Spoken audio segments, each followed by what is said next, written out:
welcome to the Simple Truth Therapy Podcast. My name is Michael Yadao. I'm a licensed therapist in the state of Hawaii.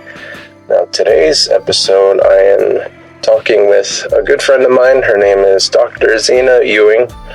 She is a clinical psychologist, also in Hawaii, and she's the first non-MFT that I interviewed, so I wanted to get her unique perspective on being a psychologist and therapist as opposed to just a therapist like I am. So check it out, and thank you very much. Yes, let the giggles flow through you. Sound check. Hello. Hi. Hello. Xenia. Hey, Mike. Because I did the first one in person, and then the second one was online. So I'm like switching back and forth. Every time I switch, it feels weird. Because when I switched from in person to Zoom, I was like, this is weird. Now that I'm switching back to in person, this is weird. I'm assuming you're editing this part out? No. No, we're just easing in. Okay. So, here I am with, should I call you Dr. Xenia? That works. One of my clients is a teenager, calls me Dr. Ewing, or Dr. E, I like. Dr. E. I like Doctor, but it's close to Dr. Evil, so. Ha ha ha ha ha. I have someone calling me Dr. E. Clearly, you didn't watch Xena the Warrior Princess growing up. Actually, I did. That was one of my first crushes. Is that Lucy Lawless? Yeah. Anyway, leaving that all in there. So this is an interesting interview because my first two were with therapists, which MFTs. And, okay. I'm still a therapist too. Well, just therapists, but you're another level. I'm still a therapist. Well, we're all also master's level, and so you're a cut above the rest. So I guess. It just, oh man, I don't know if I should say that out loud on the internet. It's kind of a thing that doctoral people sometimes look down on master's level clinicians. So I tend to push back on being like, oh, we're therapists, but they're a segment. No, we're all therapists. That's interesting. I kind of suspected that went on, but now to have confirmation, yeah, it's good to.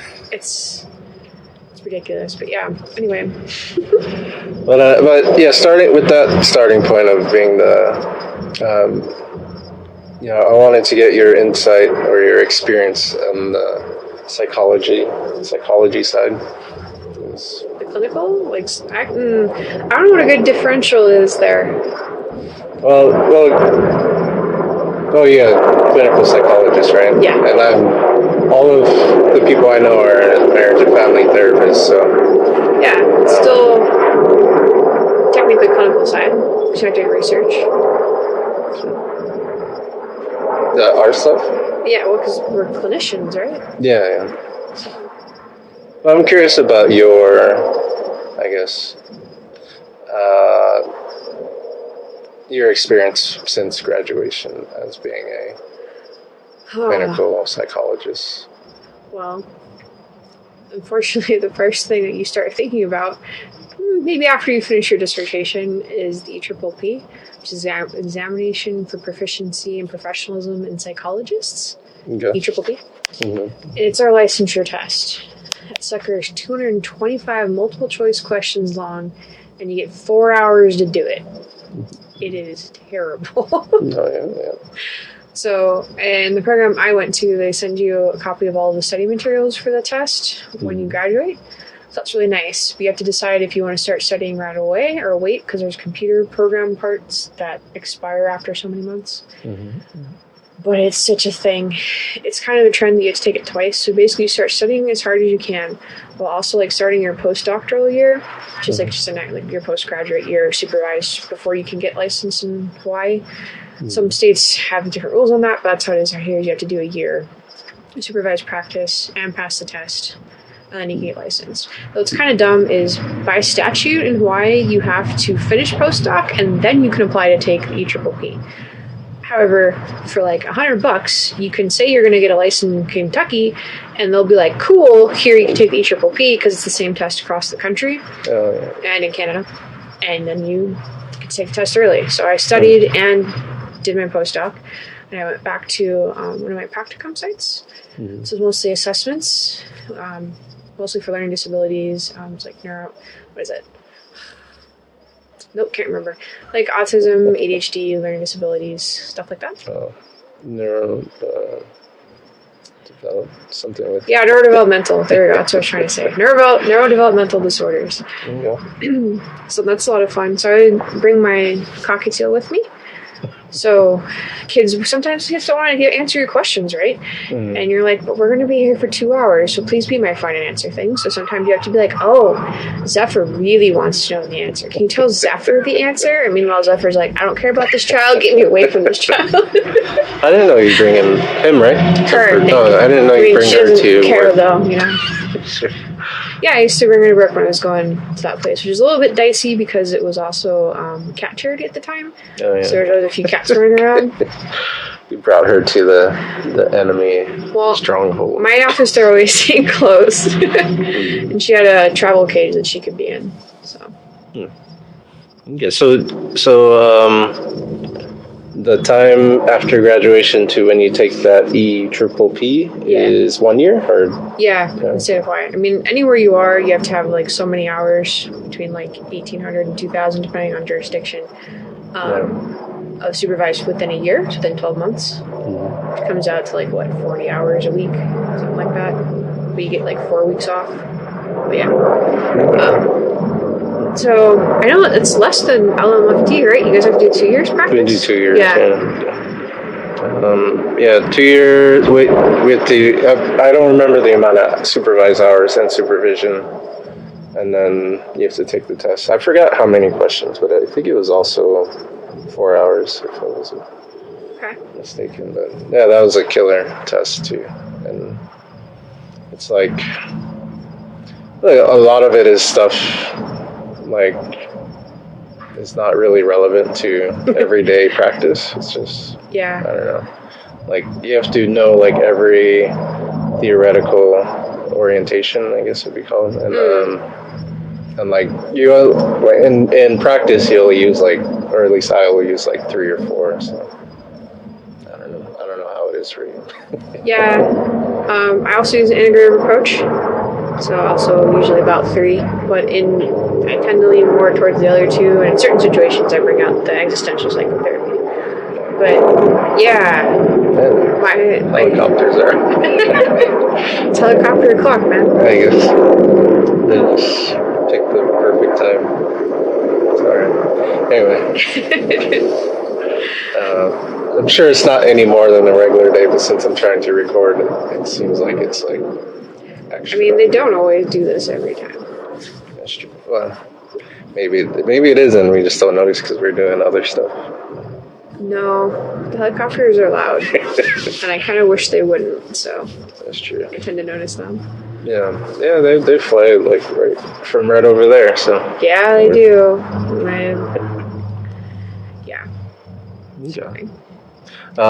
Back to licensure tests.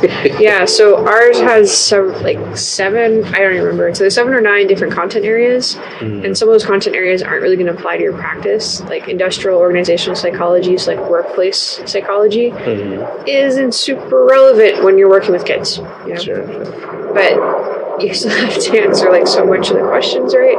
Yeah. So people either pick the approach of I want to get all of the questions in these content areas correct and just screw the other ones, or they'll try to get something across all of them. Which one did you do? I did all of everything because I couldn't stand picking 5 and just studying those for a while. Yeah. So I guess there's that fear of studying the wrong ones, and I had that fear too. I think I would go with the general approach. Yeah. So, and then I wasn't prepared at the end of the test. They asked a whole bunch of demographic questions, and I was like, where's my score? how did I do? I spent 4 hours. Where's my results? So I fill this thing out, expecting the results at the end, and then there's still no results. And I'm like, okay. So as I was going back out of the testing center, a guy gave me a printout, and I found out I passed the first time. And I am so very happy I passed the first time because that was the worst.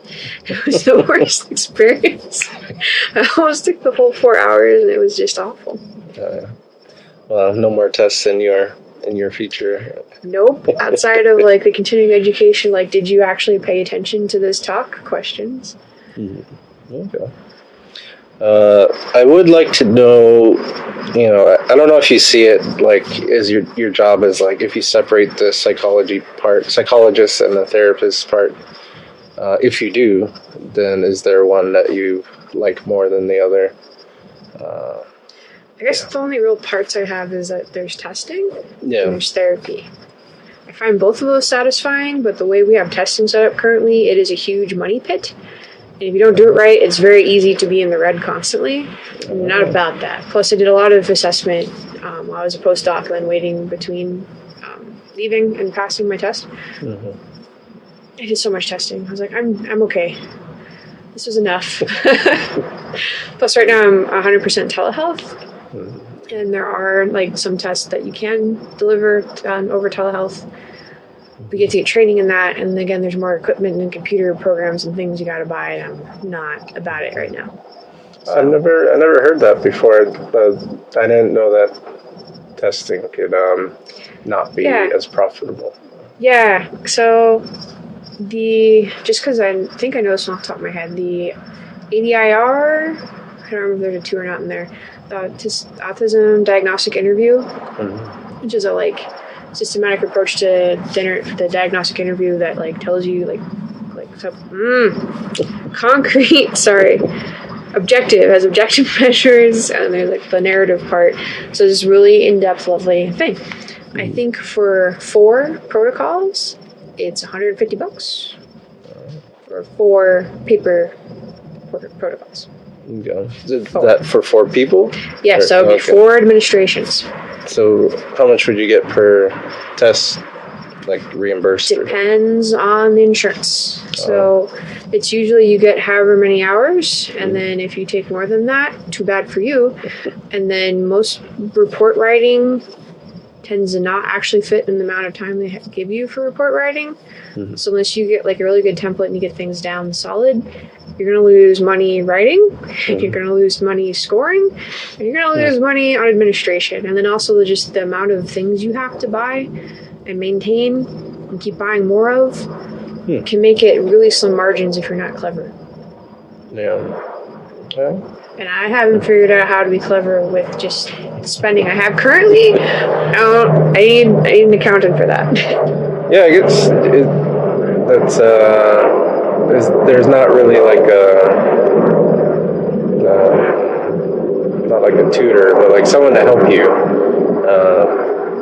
figure that stuff out. Like not just an accountant, but like someone. A mentor? Yeah, a mentor. Let's say. Yeah, that's true. I could ask some people about that. But right now, I don't. It's too much thinking right now. I'm having fun with therapy. Oh, sure. It's a blast. Well, I mentioned that because it sounds like it's my experience where like a lot of this information isn't readily available. Like you have to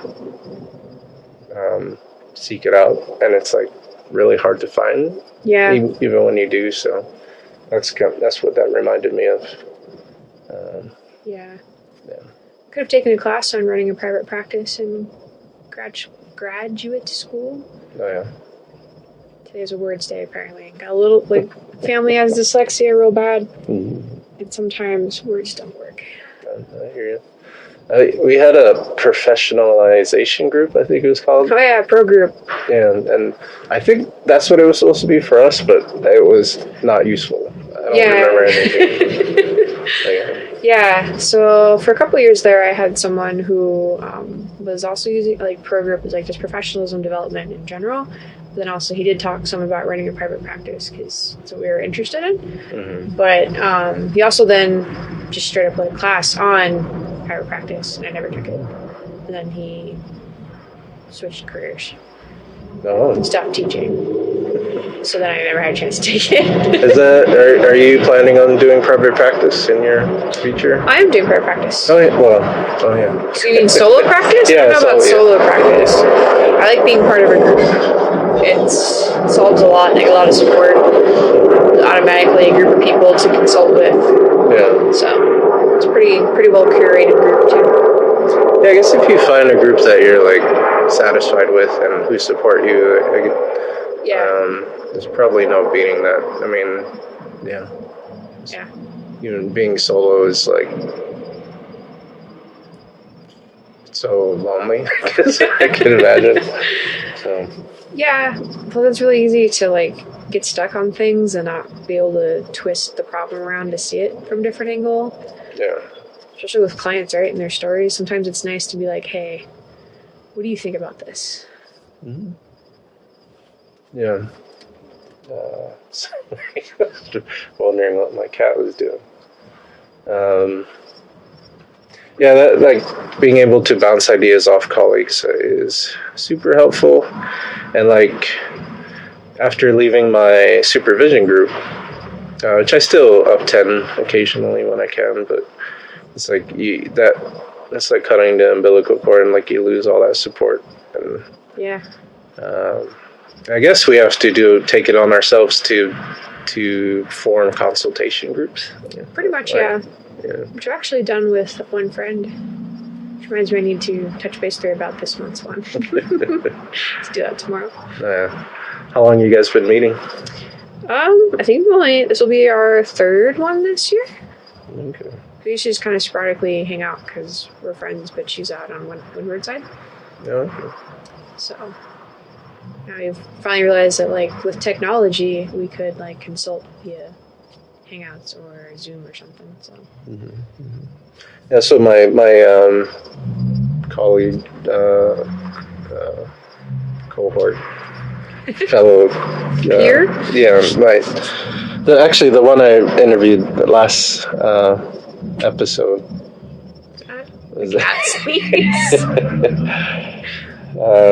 Her name is Aubrey. She's in Colorado right now, and so she suggested doing a monthly consultation, and it would be on Zoom or whatever. But it's really helpful.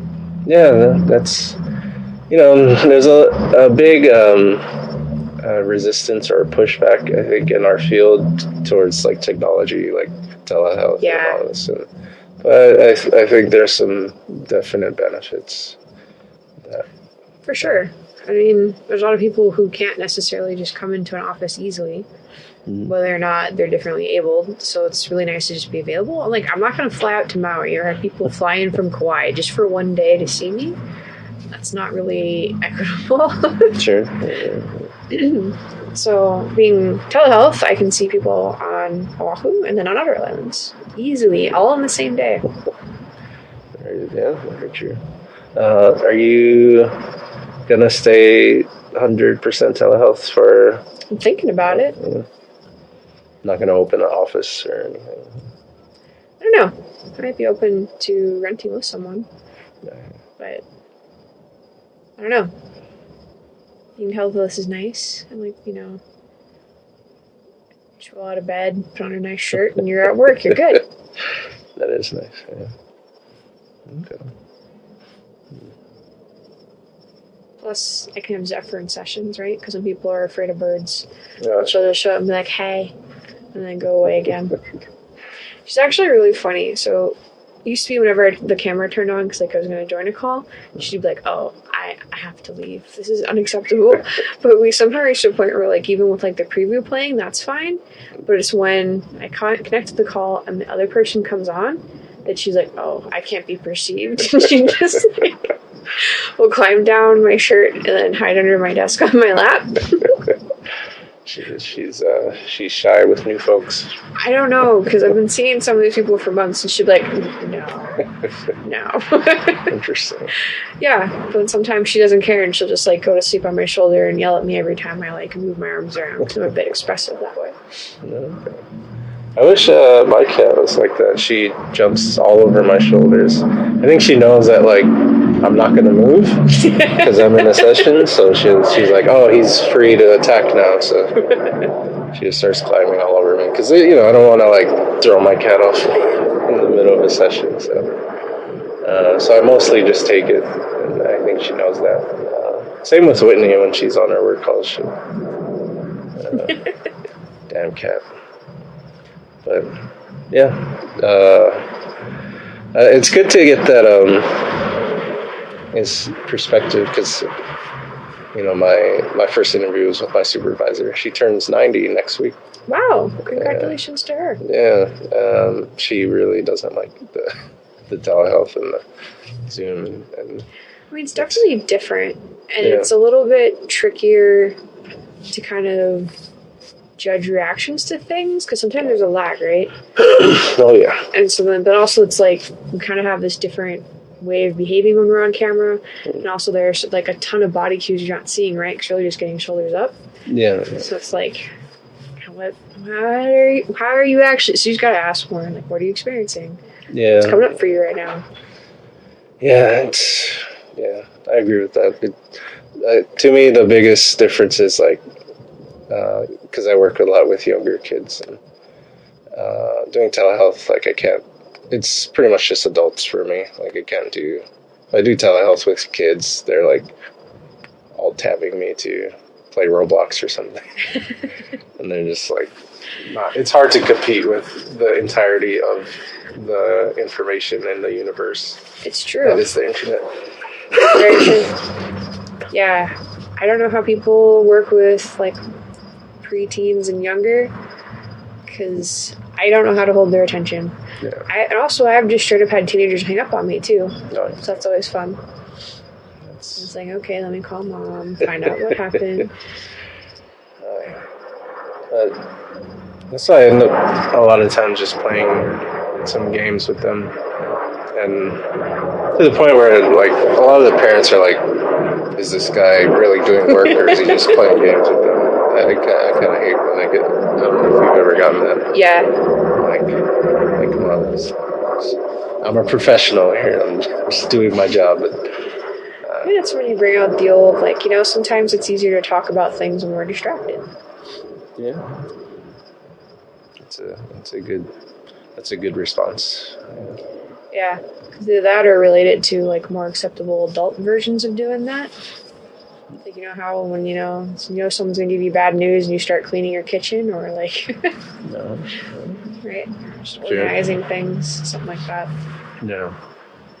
I had a kid once complain to her mom that all we did was play games. And I really didn't get that because it's like we could be doing work. But you're going to complain. Guess this kid had ideas of what therapy is supposed to be and you weren't doing it. Well, the conclusion I came to is that she just wanted to get out of doing it no matter what. Oh, that makes sense. So she thought if she tattled on me that we were just playing games, that her mom would do something. Little did she know. Well, luckily the mom checked with me, and a lot of times, like, people don't check in with me. They just take their word for it, which I don't get. Like, your kid lies sometimes. But luckily she was like, oh yeah, she said this, and I was like, oh, I think she just wants to get out of session. She's like, yeah, she does that sometimes. Well, yeah. So that was probably the weirdest instance of that. But I've had parents like complain about it before. It's hard to get kids to talk about stuff. Yeah. Just gotta do what they want to do until they feel comfortable. That's how Yeah. I feel like I'm talking too much now. You're good. It's your podcast. No, it's supposed to be about your experience. I don't really have like the same, I guess, baseline because all the people I do know are MFTs. So I'm trying to think of like specifically related to PsyD, Yeah. medical psych. Some of the experiences with that. How would that? I guess you haven't gone through that MFT process. Nope. So I guess from your observations, I don't. do you notice differences?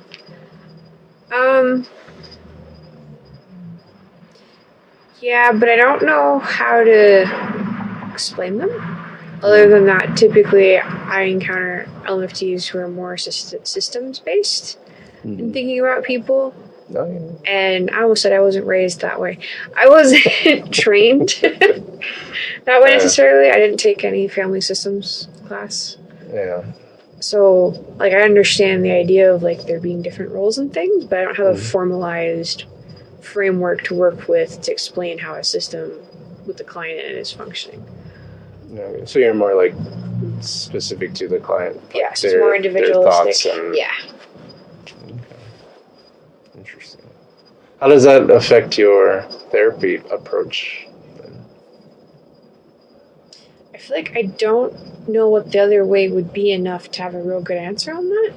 The systems part? Yeah. Okay. Because, like, I do, like, consider, like, what's the person's support network? Like, who's at home with them? What's and this, that, and the other. But doesn't necessarily mean I'm thinking, like, how is the system of people functioning around this person? Mm-hmm. So it's usually more of, like, what's going on internally? Is that helpful? What can we do to make that work more for you? It's more about, like, individually what that person could be doing, and sometimes, like, as an experiment, like, hey, have you considered recruiting so-and-so to help you out? Like, yeah. Do you feel safe having your spouse know that you're working on this problem? Like, can they be your accountability buddy? Can your best friend, like, do this challenge with you? Like, you know, rope people in. Like, if you're going to start walking, usually it's better if you have somebody coming with you, right? Because you might stick it out more.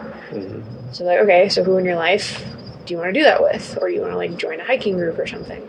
Yeah.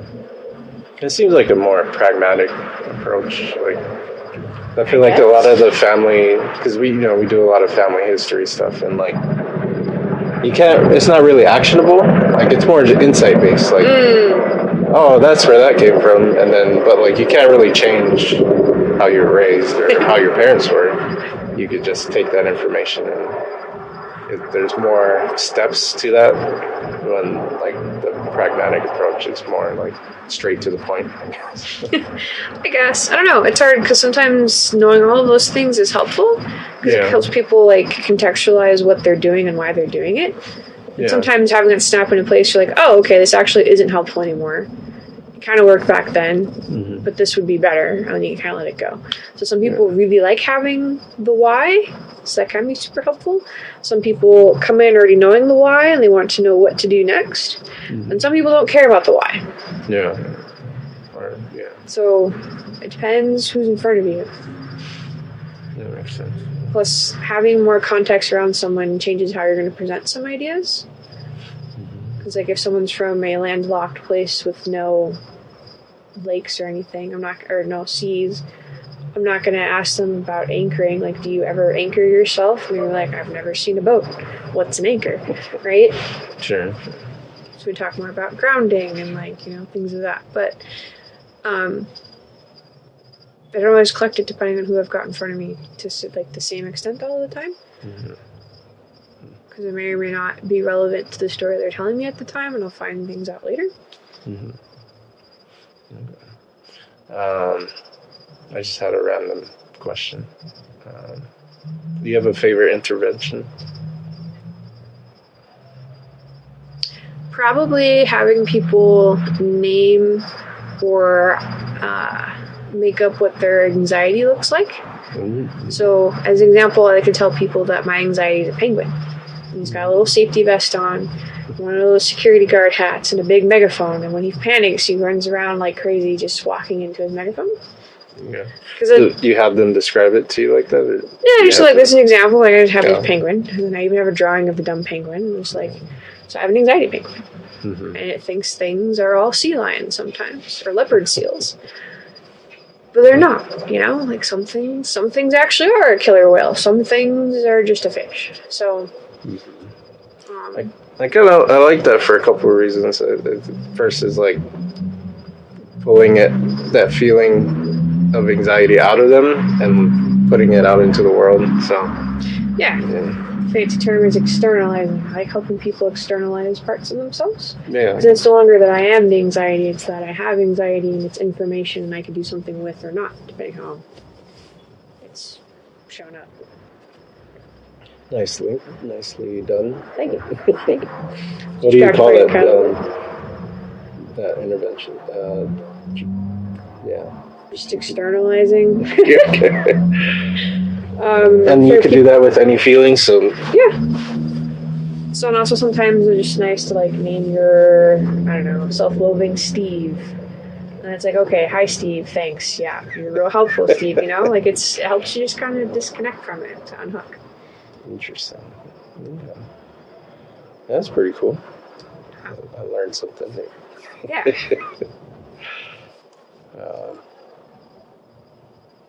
Sorry, Moham's. He's like, I want pets right now.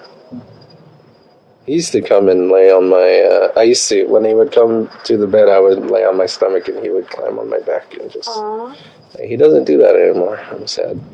Pretty much since Luna came around, I think he's upset. How dare you get Luna? She does bother him sometimes. And that's what I like. I had a good thing going with Mr. Moham's where, because like when the thing that annoys me with Luna is like she'll come and just like force herself on you, whereas Mohams will come and like put himself near you and then let you initiate. And yeah, if you take too long, he gets closer and closer too. hey, pretty much. You see me, right? Yeah, sometimes I sit on your couch and he like walks past casually and he'll come back again, be close, and then he'll be walking back and forth by the couch like, hello. Very coy boy. Luna is not coy. No. I feel like she was a dog in another life. She's definitely running dog OS. Yeah.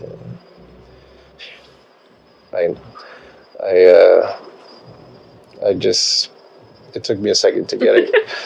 I thought it was Doggo, and then S. And I was like, oh. And then I got Doggo S. Dog operating system. What else do we got? So I, mainly want to like help newer people kind of understand the field more, kind of share the experiences, help them not feel. Make sure so you log alone. your hours while you're doing it. Okay. It will be terrible if you have to wait and go back and make it all up. Oh. Don't do that. That's good. I was going to ask you if you have advice remember that you logging your hours counts as admin time. So if you just know 15 minutes of admin time at the end of every week for logging your hours, it adds up. Okay. I don't know. I never. Maybe it's different for us, but I never logged the. Yeah, for practicum April. you have to log your hours because you have to have so many direct hours, which is hours with the client in front of you, versus indirect, which is literally anything else. So supervision, consultation, report writing, any kind of paperwork, reading things, research preparation, admin time. Yeah, we did have it direct and indirect time here. Yeah, so the program we use is called Time to Track, and they have one of the options is admin. So. I'm glad the noise seemed to have died down in the second half, so that's good. Okay. Was it? Did it not die down? No, it did, but okay. I feel like now it's gonna start up again because you said something. I said no. Then I'll just say it again, so it'll cancel out.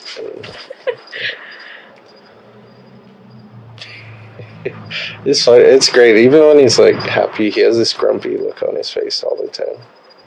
It's great. Just grumpy, our grumpy old man. How old is he? 9? So we got him when he was 4, and that was 5 years ago, 6 years ago. So 9? Oh, did you say 9? I did. Yes, 9. That's old man status already? I don't know. Cat. I don't really cat much, but I know that they can live to be like 18 in captivity. Oh, okay. That's like really, really old. Then some cats live to be older than 20, so I don't really know what's happening with cats. I'm a crazy bird lady, not a crazy cat lady. Yeah, I guess most people are either one or the other. They're not going to be both. Right? It's kind of a weird combination. Well, you can only hold so many animal facts in your head, you know? True. I think we have time for a couple more rapid fire questions for you. What's your least favorite part of the job? Paperwork. Okay. What kind of paperwork? Just progress Mostly notes? the intake notes. Progress notes I got down, man. Okay. I got those templated. I know how to... Stop bothering your cat. He just wants to relax. I love pushing on the pads. The toe beans. Yeah. Well, then even this part. Yeah, toe beans. And this is also a bean? I thought these were beans. Yeah, they're all beans. Oh, okay. It just feels so satisfying to squish. Yeah. And he's always like, stop. Yeah. Stop. Leave me alone. What are you talking about? Oh, yeah, paperwork. Yeah. So not most progress notes, but so the it's more narrative-y and you have to like make it make sense. Yeah. And edit usually afterwards, whereas like progress notes I can write while I'm going and then take like a minute to clean them up at most and then I'm done. How long, so the initial one, how long does that usually take you to do? Honestly, if I would just do them and spend the 10 minutes afterwards finalizing them, I would be done. But I don't. And so then I'm like, I don't want to do this. Now I have 4 of them. Let me take 5 hours to do all of it. And that's what I do on Mondays before I come to hang out with you. So that's the advice is do your paperwork. Well, your initial intake paperwork. Also all of your paperwork. All of your paperwork. But if you just get a good system, it'll be okay. Yeah. What is your system? Do you have a good system now?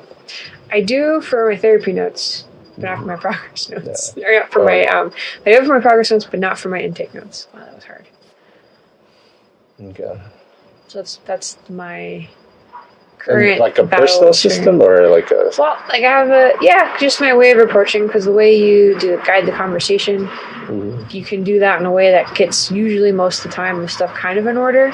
So you're not jumping around a whole lot on the page, because I use a Word document, or not Word document, but like a computer form, and so you can't just slide around boxes and fill it in later. So I got to figure out what I want to do, because there's like check boxes and there's stuff here and stuff there, and so sometimes you scroll up and down on the page and I give up and just pick a box and that's where I put all my notes. Maybe that's what I just need to be doing, and then convert that into the actual intake note.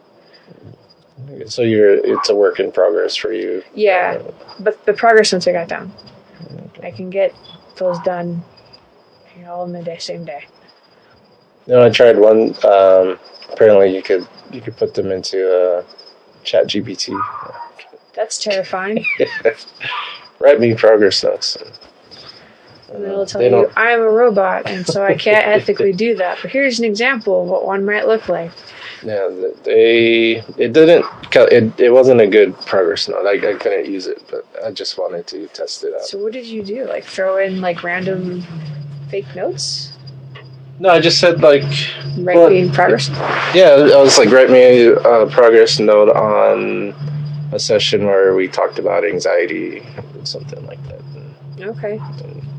Something real general, and just to see what it would come up with. And I was like, this, I can't use this, but not that I would. Anyway, any last words? Words of encouragement or advice for the professionals of the future? Yeah, I guess words, man. Remember that getting to where you get to take your licensure test is an accomplishment all in its own.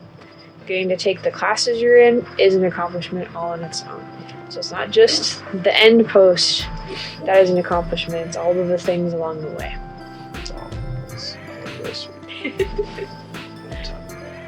All right. I should end them with high fives all the time. Hi, this is Michael Yadal from the Simple Truth Therapy Podcast. Thank you for checking out today's show. If you want to learn more about therapy, mental health, all that stuff, check out my website, simpletruttherapy.com. And thank you very much. Have a good day.